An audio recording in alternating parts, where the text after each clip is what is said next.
Welcome to the lecture series of signals and systems. In the previous lecture, we have seen that if the signal xt is not absolutely integrable, then we cannot find the Fourier transform of such signals. But if we multiply with a quantity e power minus sigma t in the xt, then this signal may become absolutely integrable in some for the some specific values of the sigma, and then we can find the Laplace transform for this signal instead of getting the Fourier transform. So it means that if the signal is not absolutely integrable, we cannot find the Fourier transform of such signals, but we can find the Laplace of such signals, but there will be a limitation on the value of real part of the S, which is sigma, and this limitation on sigma means the values of sigma for which the Laplace transform converges is called region of convergence. So what we have seen in the previous lecture is, if the given signal xt is not absolutely integrable, means integration of xt from minus infinite to plus infinite is not less than infinite, means it is not given finite value, and if this integration is not giving any finite value, we cannot find the Fourier transform of the signal xt. For that purpose, as we have seen in the last case, this signal is multiplied with a quantity e power minus sigma t, and then for certain values of sigma, for some values of sigma, this signal xt into e power minus sigma t may become absolutely integrable, and these values of sigma are known as region of convergence, for which the Laplace transform will converge. Now we have seen one example. If the given signal is something like, suppose this is e power 3t, because this is an unbounded signal, or we can say that this is an unstable signal, this is unbounded signal, so we cannot find the Fourier transform for this signal, because if I will integrate this signal from minus infinite to plus infinite, this will not give any finite value. That's why we cannot find the Fourier transform for this given signal. But if this given signal is multiplied with the signal e power minus sigma t, as given here, e power minus sigma t. E power minus sigma t will be something like this. So if we multiply both these signals, depending on the value of sigma, if value of sigma is greater than 3, it means that the rate of decrement of this graph is greater than rate of increment of this graph. So multiplication of these increment and decrement will give a decremented result. Suppose that is something like this. This will happen only if sigma is greater than 3, because this graph is increasing, this graph is decreasing, and if we multiply both these functions and rate of decrement is greater than the rate of increment, then the resultant will have a decreasing graph, will look like a decreasing graph as seen in this diagram. That's why for the particular values of sigma, this signal, which is not integrable, may become absolutely integrable if we multiply this signal xt by e power minus sigma. So by considering this limitation on sigma, we derive the relation or the Laplace transform as Laplace transform of signal xt, which is denoted as x of s is equal to integration limit from minus infinite to plus infinite x of t e power minus st dt. And if the given signal instead of xt, if it is a discrete time sequence, suppose the signal xn means the signal in the discrete domain is absolutely summable, then we can find the discrete time Fourier transform for this signal.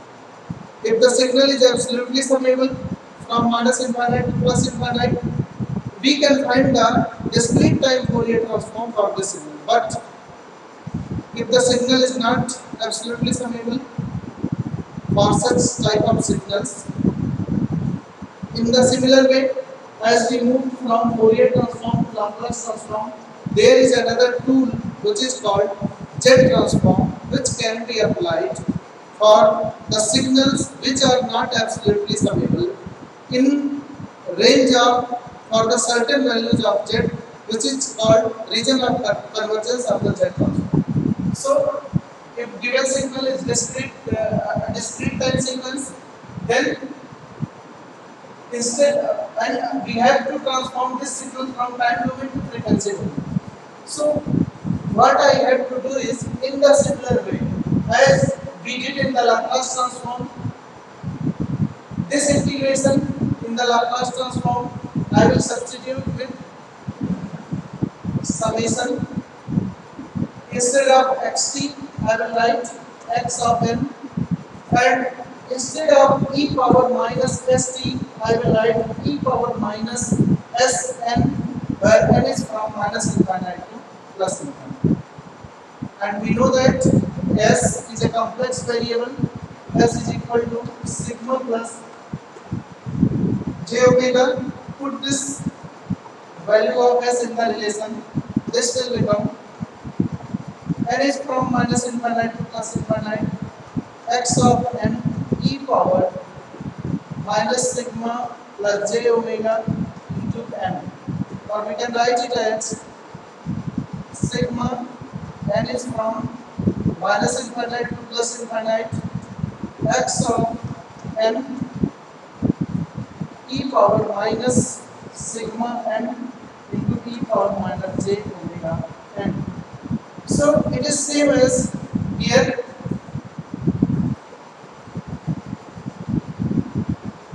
If we remember the case of discrete time Fourier transform, the discrete time Fourier transform of signal x of n will be equal to sigma n is from minus infinite to plus infinite, x of n e power minus j omega. So if we compare these two equations, we will find that in this relation, instead of xn, it is xn into e power minus sigma n is written. Instead of this xn here, it is xn into e power minus sigma n is written here. It means that if we multiply the signal xn with another quantity e power minus sigma n, then this signal xn may become absolutely summable. Move forward. This will become sigma n is from minus infinite to plus infinite, x of n e power sigma power minus n into e power minus j omega n. And we consider, suppose this is another variable, e power sigma is equal to r, then this summation will become sigma n is from minus infinite to plus infinite, x of n r power minus n e power minus j omega n. Further, this can be simplified as sigma n is from minus infinite to plus infinite, x of n r into e power j omega power minus n, where r is equal to e power sigma. Now this term r into e power j omega is can be considered as another variable.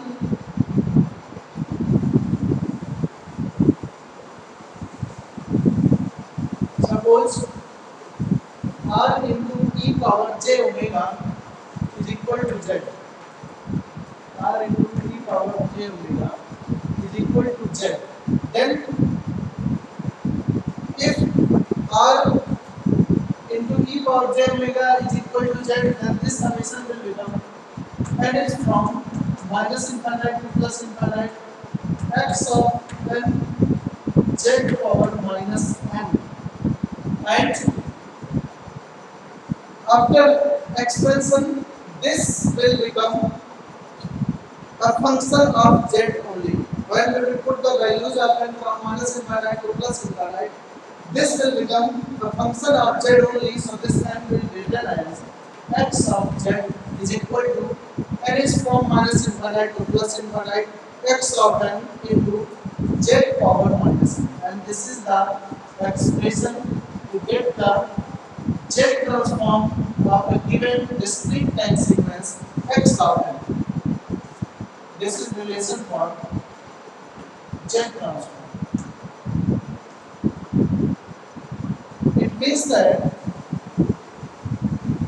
in the case of discrete time Fourier transform, means to get the Fourier transform of discrete time sequence, we are using discrete time Fourier transform, but discrete time Fourier transform can be used only when the given sequence xn is absolutely summable in the range from minus infinite to plus infinite. If the sequence xn is not absolutely summable, we cannot apply the discrete time Fourier transform. But for such type of signals which are not absolutely summable, we can apply the z transform for the certain limitations of z, which is called region of convergence of this z transform. And so from here we can say that this z is equal to r into e power j omega, and this r is equal to e power sigma. Now if sigma is equal to 0, then r will be equal to 1, and if r is equal to 1, then z will become equal to e power j omega. Then this function x of z will be equal to sigma, that is from minus infinite to plus infinite x of n e power minus j omega n. Because in place of z I will put here e power j omega. So this will become sigma n is from minus infinite to plus infinite xn into e power minus j omega n, which is nothing but the expression for getting the discrete time Fourier transform of given sequence xn. So it means that the discrete time Fourier transform is a special case of the z transform. This DTFT is a specific case of z transform, which indicates that the value of sigma is 0. Means if we put the condition in the z transform that sigma is equal to 0, then this will become DTFT, discrete time Fourier. Means in the if in the z transform I will put sigma equal to 0, this will become discrete time Fourier transform. Similarly, as if we put sigma equal to 0 in the Laplace transform, if I will put sigma equal to 0 in the Laplace transform, this will become Fourier transform. And if we will put sigma equal to 0 in the z transform, this will become discrete time Fourier transform. This will become discrete time Fourier transform. It means that the Fourier transform is a special case of Laplace transform, and this discrete time Fourier transform is a special case of z transform. So this is the relation in the Laplace transform, Fourier transform, z transform, and discrete time Fourier transform. Now we will consider some examples to clarify the concept of region of convergence, which is a speciality of this Laplace transform, and another important tool, z transform. So first we we will consider the examples based on Laplace transform. Then we will go through the properties of the Laplace transform and applications of the Laplace transform in solving differential equations, and then we will move to the jet transform, and in the similar manner we will discuss jet transform as properties of jet transform and application of jet transform in the solution of the difference equation. Remember, the continuous time systems can be characterized by using differential equations, and we can find the solution of these differential equations very easily by using Laplace transform. Whereas the discrete time systems can be characterized by using difference equations, and solution for these difference equations can be can be determined by using jet transform. So Laplace transform is important in the solution of the differential equations, and jet transform is important in the solution of the difference equations. Now we have to get the Laplace transform of given signal xt is equal to delta t impulse function. So to get the Laplace transform for impulse function, I will put this in the relation of Laplace transform. This will become delta t into e power minus st dt. And we know it very well that this function delta of t will exist only at t equal to 0.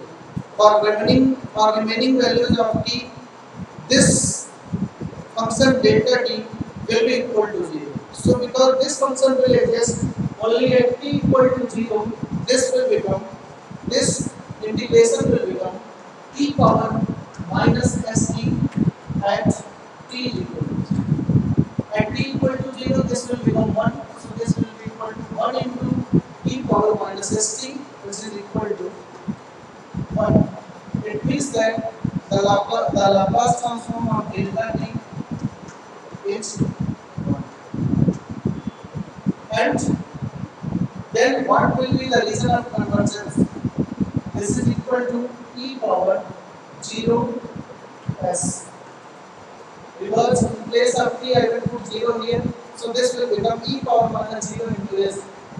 So for what values of s this integration will exist? Because this is e power 0 here, whatever the value of s is, this will always be 1. So this integration is independent of the value of s. So we can say that this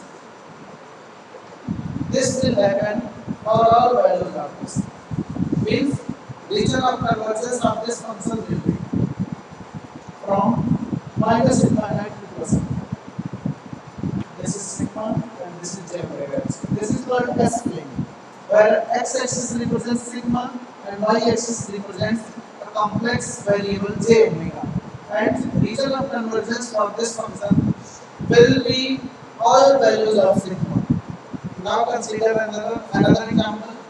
Suppose xt is equal to u of t, and we know the definition of u of t, it will be 1 when t is greater than or equal to 0, and it will be 0 when t is less than 0. To get the Laplace transform, I will write it as 0 to infinite. Limit will be 0 to infinite because this ut will exist only for the positive values of t.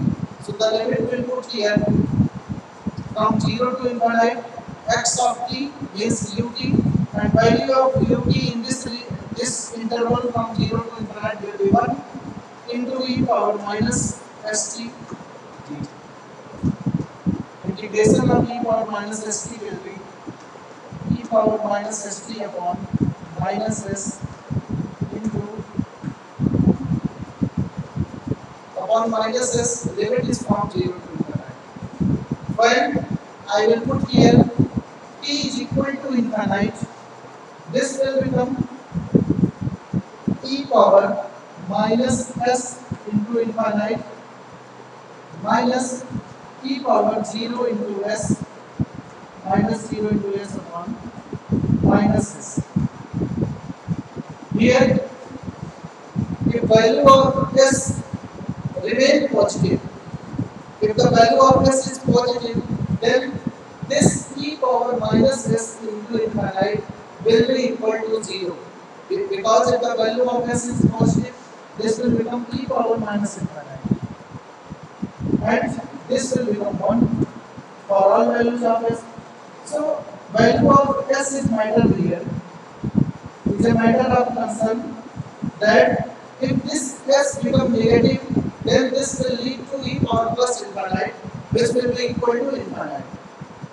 The value of s is negative. So, this integration will converge only, and after converging, this will become 1 upon s, but there is a condition that s should be greater than 0. And this is the region of convergence for this given function ut. It means that the Laplace transform of given signal, unit step signal, ut is equal to 1 upon s, but with a condition that s should be greater than 0. It means that region of convergence of this function will be all values of sigma which are greater than 0. This is the region of convergence for this given function ut. Now, and if you remember, we cannot find the Fourier transform of this signal. We cannot find the Fourier transform of this signal ut because this is not absolutely integrable in the given interval from 0 to infinite. So we cannot find the Fourier transform of this signal ut, but with certain limitations on sigma, that sigma should be greater than 0, we can find the Laplace transform of this function. This is the beauty of this tool, Laplace transform, because it has a larger area, it has a broader reach than the Fourier transform.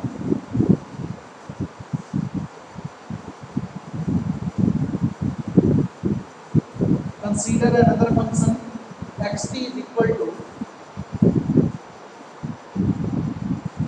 x of t is equal to tut. To get the Laplace transform of this function, Laplace transform of x of t is equal to x of s is equal to integration from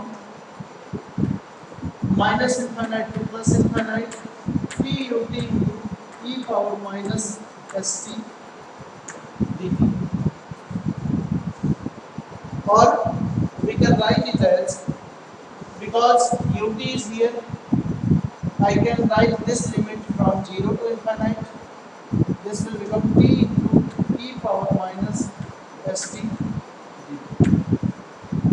We can apply the integration by part, or apply the integration by part. This will become first function integration of second function minus integration of differentiation of first function integration of second function whole integration. Limit will remain same from 0 to infinite. This will become t into e power minus st upon minus s, limit is from 0 to infinite, e power minus st upon minus s, limit is from 0 to infinite, minus this will become integration of e power minus st upon minus s, limit is from this, limit will not be here, this is e power minus st, where limit is from 0 to infinite dt. And then this will become t into, when I will put infinite here, this will become 0, when I will put 0 value of t will put here it is 0, then this will become 1 upon s. So this will become 1 upon s minus, this will become e power minus st upon s square. Limit is from 0 to infinite. And now we are integrating this function with respect to t. This will become t upon s. Sorry, here the limit will be on the total part.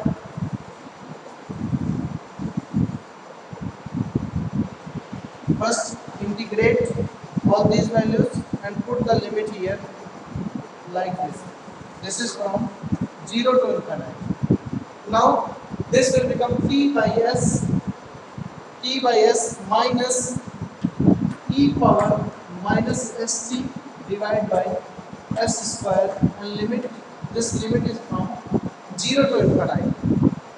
Now put the upper limit of t, then minus put the lower limit of t. This will become, here it is e power minus st. E power minus st. So when we will put t equal to infinite, this will become 0 into infinite upon s. So, and when we will put 0, then also this will become 0 into e power 0. So in both the cases this will become 0 minus 1 minus is already here. This will become plus e power. When I will put here t equal to infinite, this will become e power minus infinite, which is equal to 0 minus, this will become e power 0 upon s square. So this will become 1 upon s square. It means that the integration of t, the Laplace transform of t ut will be equal to 1 upon s square. Laplace transform of t ut will be equal to 1 upon s square, but with certain condition that this s should be greater than 0. If this s will not be greater than 0, then if it is not greater than 0, this will become plus infinite, and this integration will not converge. So if we have to get a finite value of this integration, the value of s should be greater than 0, and that is the reason of convergence for the given function x of t is equal to t ut. So this is for all for this lecture. In the next lecture we will include some more examples. Thank you.